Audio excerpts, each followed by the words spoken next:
Before the United States was ever dreamed of by the Founding Fathers, the Western Hemisphere was the home of hundreds of vibrant indigenous nations, each with their own complex laws, sophisticated cultures, and ancient traditions. After 1492, colonization tore through that world, unleashing a devastating wave of diseases, warfare, massacres, and forced removals. Much of this history has systematically been buried by the myth of American exceptionalism, the idea that the United States is better than any other country, and the destructive ideology of manifest destiny, the idea that Americans had a God-given right to take indigenous land and resources. But these stories must be told and known if we're truly to understand indigenous America today. In today's episode, we're going to discuss one of those stories and dismantle some of the national origin mythologies surrounding English settlement. English settlement meaning a bunch of colonists came over here and stole native land. Hey everyone, this is Dr. B. Welcome back to my Indigenous Studies Masterclass. I just want to warn everyone, today's history lesson is definitely a difficult one. We're going to be talking about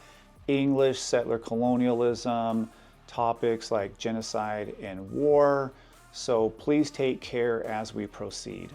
To understand the deadliest war of the colonial era, we have to start with the biggest lie of American history. I'm talking about America's founding fairy tale, the first Thanksgiving. The separatists, now called the Pilgrims, did not land in a pristine wilderness, but on a coast already familiar with European brutality. For decades, European colonizers had been kidnapping indigenous people all along the Atlantic coast, enslaving them and spreading devastating diseases. The Wampanoag, the people of the first light, already understood these newcomers posed a grave threat, especially after witnessing earlier atrocities like the 1637 Pequot massacre, where colonial forces systematically destroyed the Pequot and sold survivors into slavery. Some even argue that this was the real first Thanksgiving. After hundreds of Pequot women, children, and elders were slaughtered, burned alive at Mystic River, John Winthrop then declared a day of Thanksgiving to celebrate the victory. Now let's rewind to the winter of 1620 when the separatists, who we now call Pilgrims,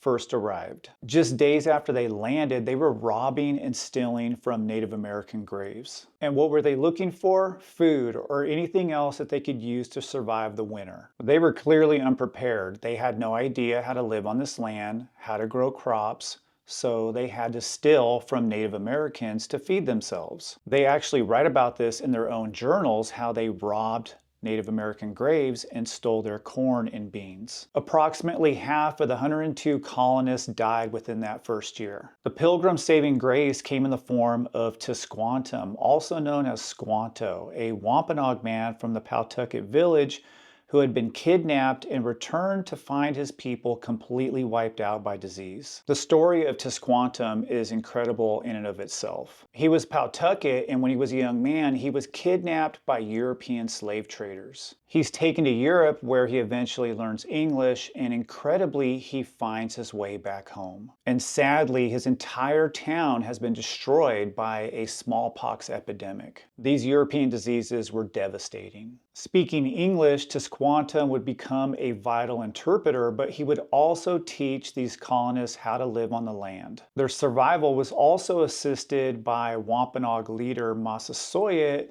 who sought an alliance out of necessity. The Wampanoag had been severely weakened by European epidemics, and Massasoit felt he needed help in defending their territory from their traditional enemies. Thus, in 1621, they signed a peace agreement. Was there a first Thanksgiving between the Wampanoag and the Pilgrims? Yes and no. In 1621, the Pilgrims did have a feast, but they did not invite the Wampanoag. And during their little celebration, they were firing off some muskets, and the Wampanoag heard, and they came to investigate. Only then did they sit down and have a meal, and the Pilgrims didn't have enough food, so the Wampanoag had to go out and do some hunting. And that's about all the information that we have about the so-called First Thanksgiving. But what we do know is this: the Pilgrims don't survive without the help of Massasoit and the Wampanoag. For years, it was Massasoit's compassion and generosity which made it possible for these newcomers to survive. But Wampanoag generosity would ultimately be repaid with violence and domination. Massasoit's treaty bought his people some time, but that peace was short-lived. Just a generation later, Massasoit's son, Metacom, known to the colonists as King Philip, united indigenous tribes in a desperate effort to halt expanding English settlements. So how did Massasoit's son, Metacom, get renamed King Philip? In 1660, Metacom and his older brother, Wamsutta, appeared before the Plymouth court, and they were both given European names. Metacom became Philip and Wamsutta became Alexander, and this was mostly done for diplomatic purposes. This conflict, known as King Philip's War, is one of the deadliest of the colonial period. The aggressive expansion of the English wasn't just territorial, it was also cultural. The colonists sought not only to take the land, but to completely erase indigenous identity. They established what came to be known as praying towns, settlements designed to convert native peoples to Christianity and strip them of their cultural heritage, language, and traditional dress. This conversion led to a painful split. Indigenous people were forced to choose between their own cultural identity and their physical safety. This was a new environment of relentless aggression. The English had very little, if any, respect for indigenous cultural and spiritual traditions. And there was always one main objective in mind: to take indigenous land and resources. And that's exactly what these colonists set out to do. Their population was growing, and coexistence with indigenous nations was no longer necessary. And this is where Massasoit's son, Metacom, enters the struggle. Before Massasoit passed away, he did encourage his sons, Wamsutta and Metacom, to maintain healthy, peaceful relationships with these colonists. But this relationship that was once built on Wampanoag generosity and compassion quickly evaporated. After Massasoit died, Wamsutta became chief. But after being summoned to Plymouth, Wamsutta died under mysterious circumstances. A death many Wampanoag suspected was poisoning. When Metacom became chief, he did his best to try diplomacy, but the English were relentless with their violations. English livestock routinely destroyed Wampanoag crops. Colonists continued to occupy and steal indigenous land and resources. And Plymouth courts aggressively asserted their jurisdiction over indigenous affairs. They were systematically destroying Wampanoag sovereignty. And Metacom reached his boiling point in 1675 when English courts kidnapped and executed 3 Wampanoag men. What was their crime? Allegedly murdering an indigenous Christian convert who were spying on the Wampanoag for the colonists. To the Wampanoag, this was the ultimate disrespect and a violation to their laws. Metacom knew that total subjugation was inevitable if they didn't fight back. The English Parliament itself warned the colonists against using violence and urged restraint. But these newcomers chose to operate on their own as they were confident that they could put down any rebellion. And they were wrong. Now, Metacom understood that a successful war could only be fought if there was unity among independent indigenous nations. And he was able to build a coalition never before seen on this scale, bringing together the Wampanoag, the Nipmuc, the Narragansett, and other tribes across all of New England. In June of 1675, the war started. And by winter, the colonists lived in genuine fear. Metacom's forces successfully attacked dozens of towns. They even burned Providence, Rhode Island to the ground.